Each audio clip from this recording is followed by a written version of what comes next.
Вокс. Пуполина Вокс. Здравейте, аз съм Пуполина Вокс и нямам сметка в евро. Нямам сметка и в рубли. Даже нямам сметка и в левове. Въобще нямам никаква сметка от цялата тая работа. Затова реших да разбера, има ли значение дали нямаме евро или нямаме левове. С две думи, отивам да попитам българите, за или против еврото в България са. На прага на еврозоната сме в България. Вие за или против въвеждането на еврото в България сте? Против, разбира се. Защо? Лева си е лев. Да. И какво? Ще стане всичко много по-скъпо. Ще бъде. Как си представяте, като почнете да плащате храна, примерно, в евро? Не Не си го представям. Защо? Изобщо. Искаме си, държиме си за българския лев. Вие за или против въвеждането на еврото в България сте? За. Това е новото, това е хубавото, европейското. Сега всички излизат от еврото, ние влизаме. Винаги сме закъсняли с... Винаги сме закъсняли. Нещо такова, между другото, да. Само за еврото, как?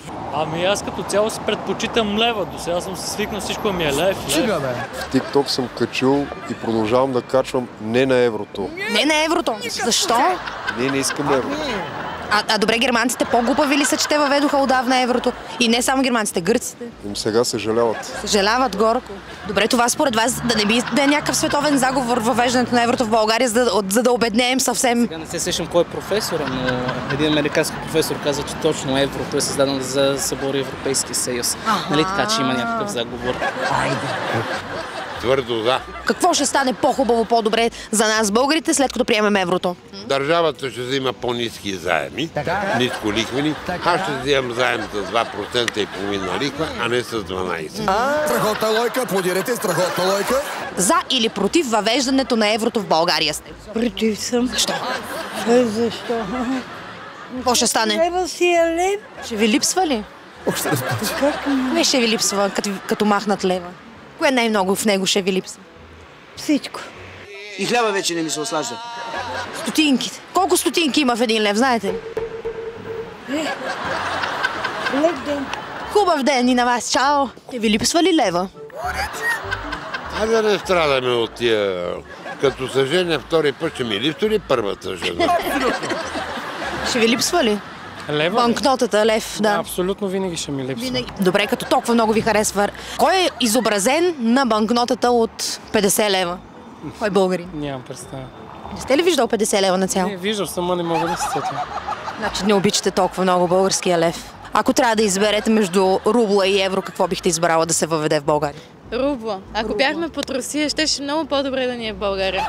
А рубла или евро предпочитате вие? Рубла. Вие... Рубла и българския лев най-вече. Какво последно си купихте с рубли? Никога не съм пазарувал с рубли. Но предпочитате рубла. Знам, че сега България и Русия не е много добре положението, но съм си русофил. И аз съм... Не изглеждате такъв човек. А кой българин е достоен да бъде напечатан на банкнотата от 50 евро? Добре ли изглежда? Много хитрилски. Аз? Разбира се, как се казвате? Българин. Тодор Александров ми. Тодор Александров. О, и на вас има и булевард кръстен даже. Освен Васил Левски, друг не виждам. Или Христо Стоичков. Трябва да бъде някоя жена българка, защото българките са най-хубавите жени. И още нещо така. Европа не върви на добре. Всеки наподритва. Честита нова година. Айде здрав! От днешния ден разбрах, че стане ли дума за евро, всеки българин има експертно мнение по въпроса. Аз обаче реших да рискувам и отивам да си открия сметка в виетнамски донг. Искам да живея на ръба. Чао от мен! Вокс. Пуполина Вокс.